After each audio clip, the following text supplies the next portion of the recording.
Hello friends, Radhe Radhe, जय श्री कृष्ण।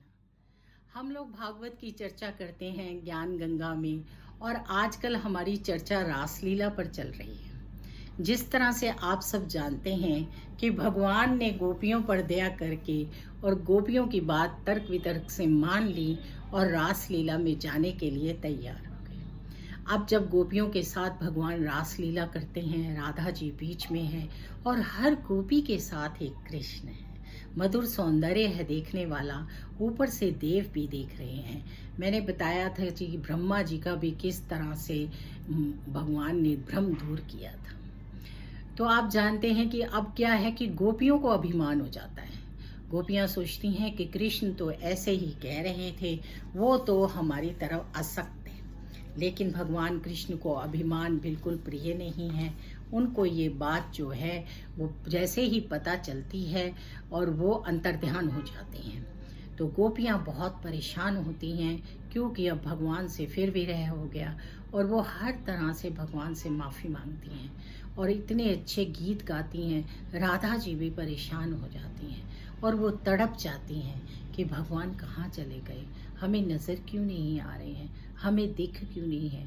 लेकिन ईश्वर को अभिमान बिल्कुल भी प्रिय नहीं है। जिस तरह से कि भागवत में ये प्रसंग ज़रूर पढ़ना चाहिए, क्योंकि इस प्रसंग का वर्णन करना बहुत ही मुश्किल है। ये इतना सुंदर प्रसंग है और इस प्रसंग को पढ़कर ही पता चलता है कि एक्चुअल में रास लीला का मतलब क्या है। रास का मतलब है ब्रह्म संबंध, का मतलब है कि ईश्वर के पास बिल्कुल शुद्ध मन, जिसमें जरा सी भी किसी तरह की कोई अशुद्धता ना हो।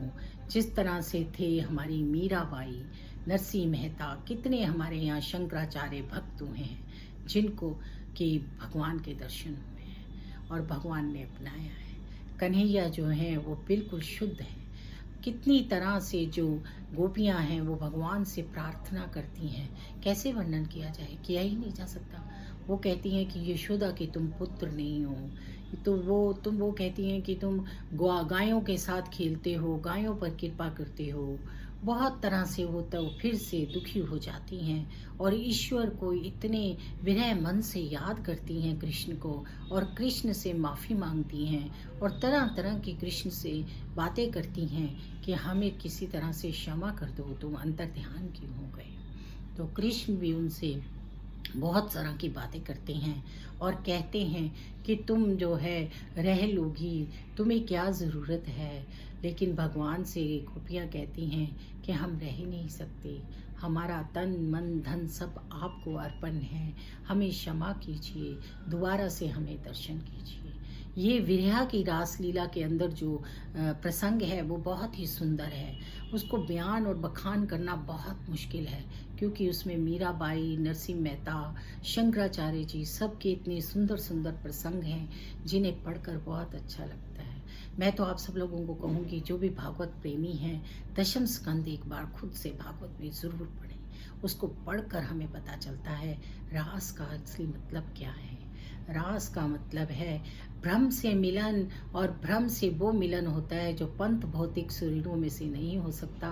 भगवान तभी मिलते हैं जब भक्त भगवान के लिए रोता है और भगवान के लिए परेशान होता है और हर वक्त चिंतन भगवान का करता है। अपने व्यवहार में भी वो चिंतन भगवान का करता चला जाता है।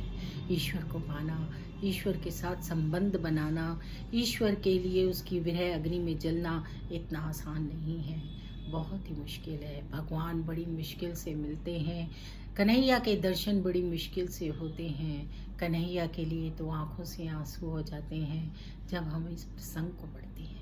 ये बहुत ही सुंदर प्रसंग है। इसको पढ़ने से, समझने से बहुत समय चाहिए। मुझ में तो इतनी शक्ति नहीं है कि मैं इस प्रसंग का वर्णन कर सकूं। रास लीला का प्रसंग बहुत ही सुंदर है। गोपियों का विरह देखकर लगता है कि हम तो भगवान को याद भी नहीं करते, हमारी तो भगवान के प्रति कोई श्रद्धा ही नहीं है। हम तो ईश्वर को कभी सच्चे दिल से याद ही नहीं करते, हमारा ईश्वर के प्रति वो भाव ही नहीं है। बस पूजा पाठ कर ली, ये सोच लिया कि हमने ये कर लिया। नहीं, ईश्वर को पाने के लिए, ईश्वर से संबंध बनाने के लिए, ईश्वर के साथ मिलन के लिए हमें अपने अंतर मन, अपनी भावनाओं को शुद्ध करना है। हर एक के अंदर कृष्ण को देखना है, हर चीज़ में कृष्ण के दर्शन करने हैं। यहाँ तक कि हमें जो दिखे उसमें हम कृष्ण के दर्शन करें और उसके साथ तब हमारा उत्तम व्यवहार होगा। और जब वो उत्तम व्यवहार होगा तभी हम कृष्ण के दर्शन कर पाएंगे। और इसके लिए मुझे लगता है गुरु की बहुत ज़रूरत है। गुरु पूजा आ रही है, हमें अपने गुरु के दर्शन करने चाहिए और गुरु भगवान की कृपा हम पर ज़रूर होनी चाहिए। उसी से हमें ये इतना सुंदर प्रसंग समझ आ सकता है।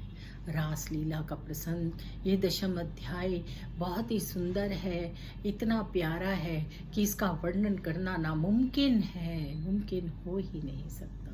इतने सुंदर सुंदर दृष्टांत हैं, इतनी सुंदर सुंदर बातें हैं कि जिसे समझने के लिए मुझे लगता है कि सबको दशम स्कंद तो ज़रूर पढ़ना चाहिए।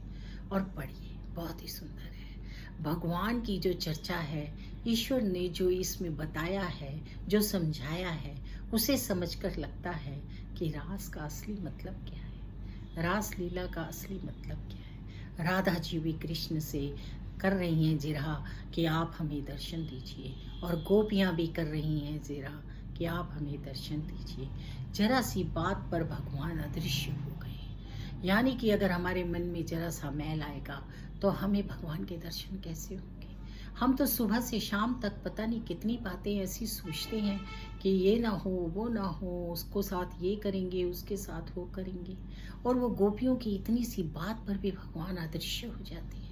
तो भगवान के प्रति प्रीति, भगवान की बातों को समझना, भगवान के वक्तव्य को ज्ञान में लाना और गुरुओं की सत्संग को सुनना, सत्संग कितना ज़रूरी है, ये दशम संगत में बहुत पता चलता है। जिससे कि हमें पता चलता है कि हमारा व्यवहार कैसा होना चाहिए। हर जीव में हमें भगवान के दर्शन करने हैं, और जब हमारे भगवान के दर्शन हो रहे होंगे तो निश्चित है कि हम उस जीव के साथ कुछ गलत नहीं कर पाएंगे, कोई पाप नहीं कर पाएंगे। तो इसलिए ये विरह का रास लीला का जो अध्याय है बहुत ही सुंदर है। अब हम आगे चर्चा करेंगे कि दोबारा से भगवान कृष्ण कैसे दर्शन देते हैं। तो चलिए आज के लिए इतना ही, अगली चर्चा अगली वीडियो में। राधे राधे, जय श्री कृष्णा। वीडियो अच्छी लगे तो राधे राधे ज़रूर लिखिए।